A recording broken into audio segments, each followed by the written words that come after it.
Alright. Hello, my name is Erica Novak.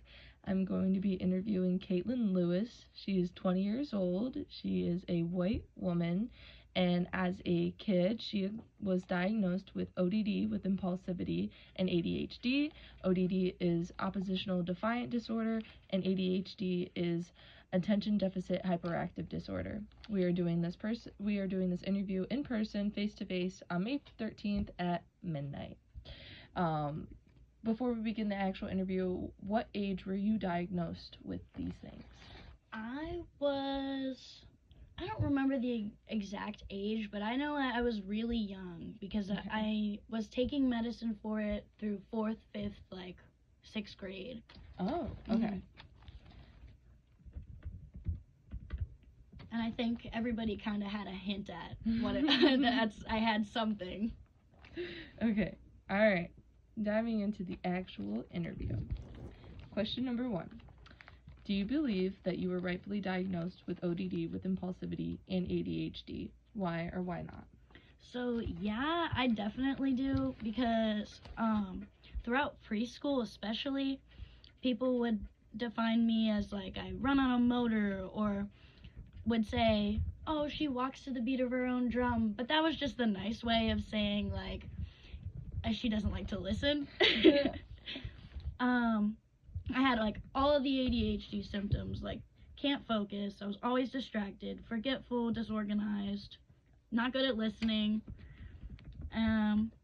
With the ODD, I hated being told what to do. I would argue, and I would only do things the way I wanted to do it. And I would big on temper tantrums. I threw temper tantrums all the time. Okay. Alright. Question number 2.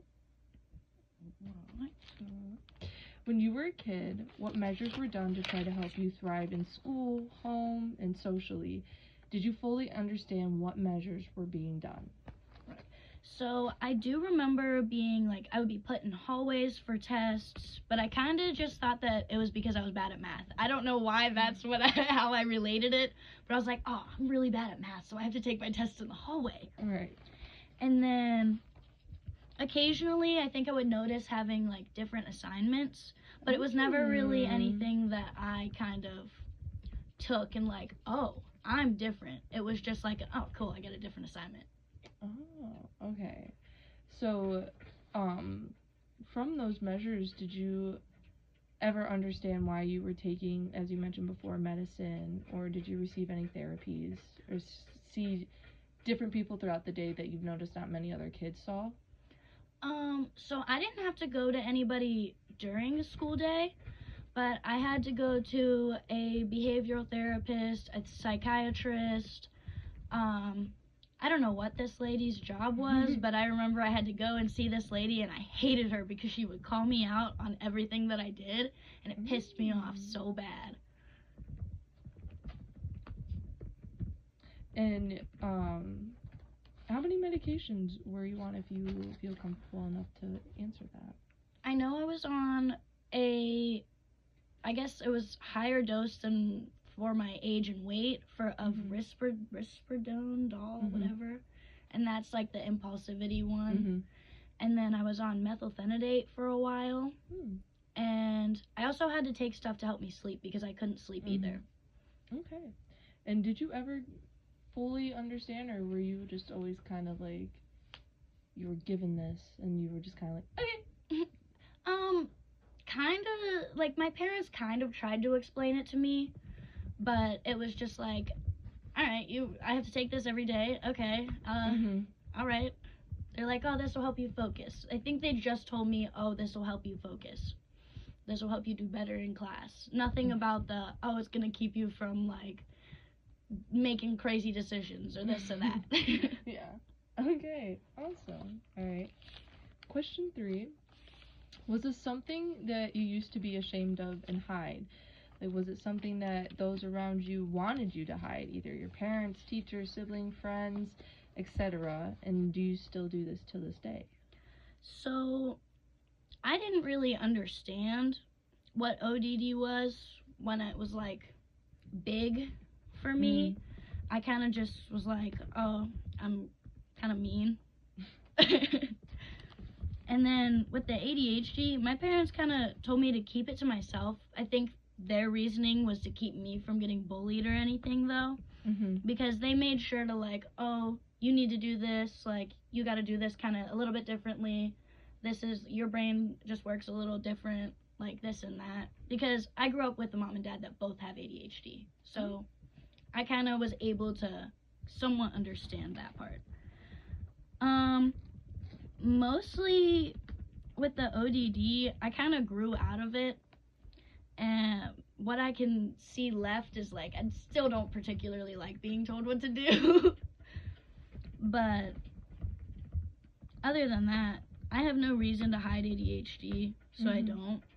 But it's not obviously something like, oh, hi, I'm Caitlin. Actually, I have ADHD, by the way. Right. Okay. Question 4. Was it easy for you to make friends around the time when things were at its spike, or make any connections with faculty or any authority figures? So, I was not good at making friends. I was mean, and kids just thought that, oh, like, she's mean. They don't realize, like, okay, you're just not figuring out what you're supposed to be doing with all this yet. I actually specifically remember there was this stupid little club called the Mr. Joey Club. And all of the girls were in it except for me, and they were like, oh, you have to have a tryout to get into it.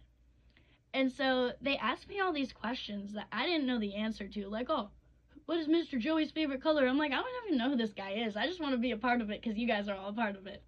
And so I didn't know the answers, so I didn't get into the club. But I don't think anybody else got asked those questions.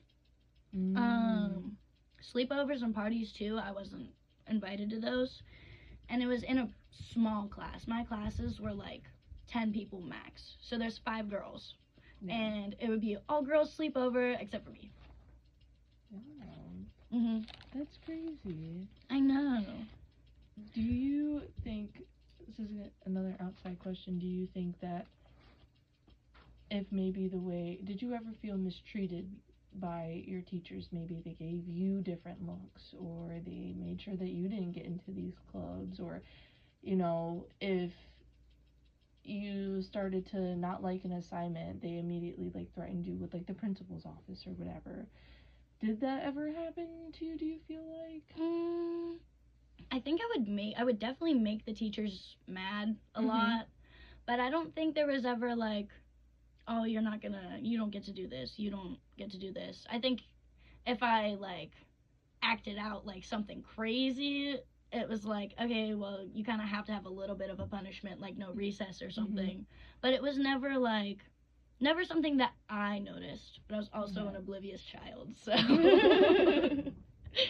Because my next question out of that would be, do you think how the teachers would react to you would also reflect on the kids, so then the kids would have more than just their own opinions, but then a stronger opinion based off of their authority figure that they respected?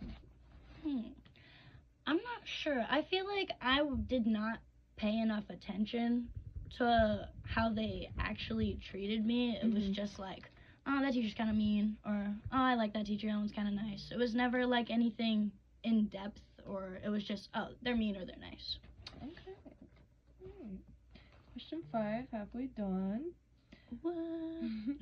Was your family helpful and understanding to you during this time? In better words, do you think they helped you in thriving or not?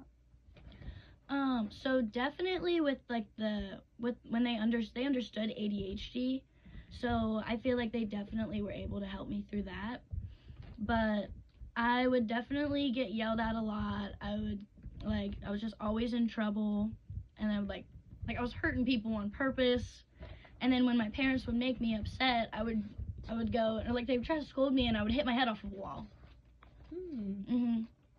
And then I would get yelled at for hitting my head off of the wall. But I think that they just didn't really understand ODD, and I don't even understand ODD. I found out that I had it as a kid like a month ago.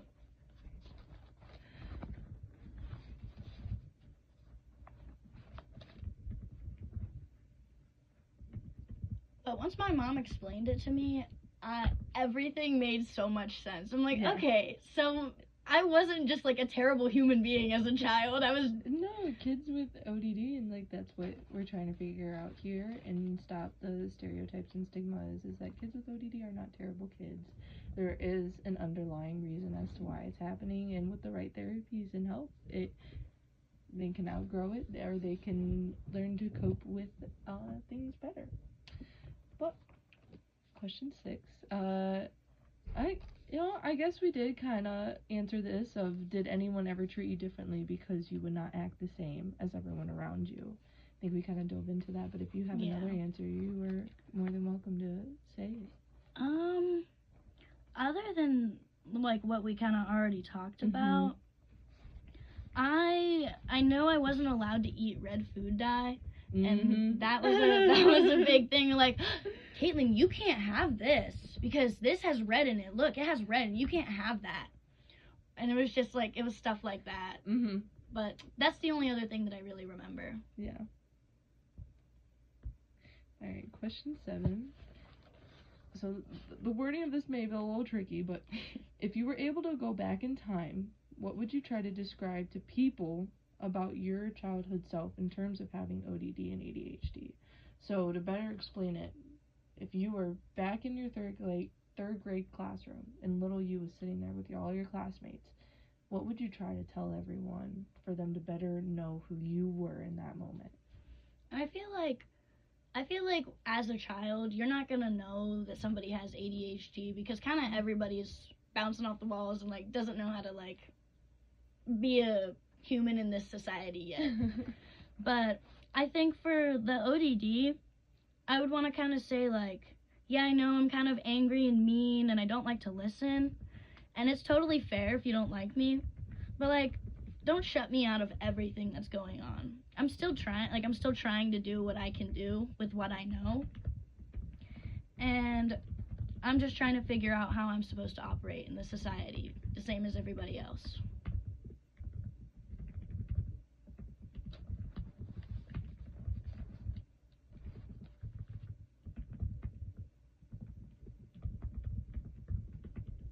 I love that answer. Well, thank you. You're welcome. All right. 8.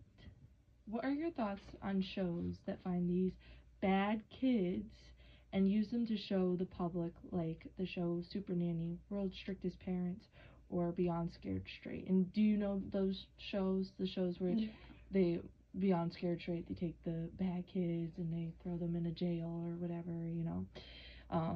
Do you think that they show a correct representation of the child themselves and the disorder or disorders as well?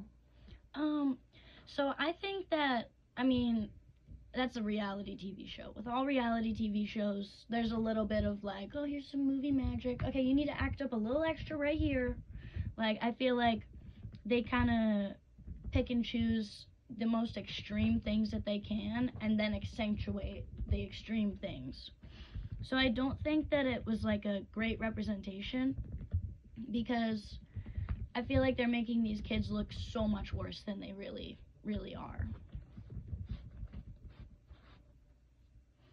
I agree. Question 9, almost done.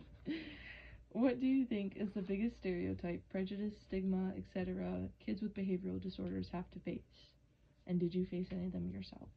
So I couldn't really think of any other any other names for kids besides just bad kid. Like, that's just a bad kid. And yeah, I mean, yeah, I was a bad kid. I never came home with my card flipped on green. I was always in trouble, but I wasn't a bad kid. I just didn't know like how I was supposed to like act, I guess. Right. So you said you didn't know any other word besides bad for these kids, right? So did you just realize that in the very beginning of this interview, you actually named a few other stereotypes of run on a motor, walks to the beat of her own drum? Those are also could be stereotypes as well. Other names given. to those bad kids, and you said it yourself, aka other terms. I never thought that was even like a stereotype. I thought that was just like a hey, this is. Well, stereotypes aren't always bad, you know. Mhm. Like the stereotype of majority of hippies are just free flowing people. It's a stereotype, but it's a positive one. Stigmas are where it's purely negative. But yes. All right, last question. Do you still connect with this group now that you are older? So, I mean, sometimes it'll be like, oh, this kid is so annoying. It's like I have to take care of it. But if I sit and really think about how I was, I can be like, okay, I kind of get it. Like I get how I get it. But I'm not always thinking immediately like, oh, what if this kid's doing whatever I was doing? How did I do this? It's just kind of up. What are you doing? Right. All right.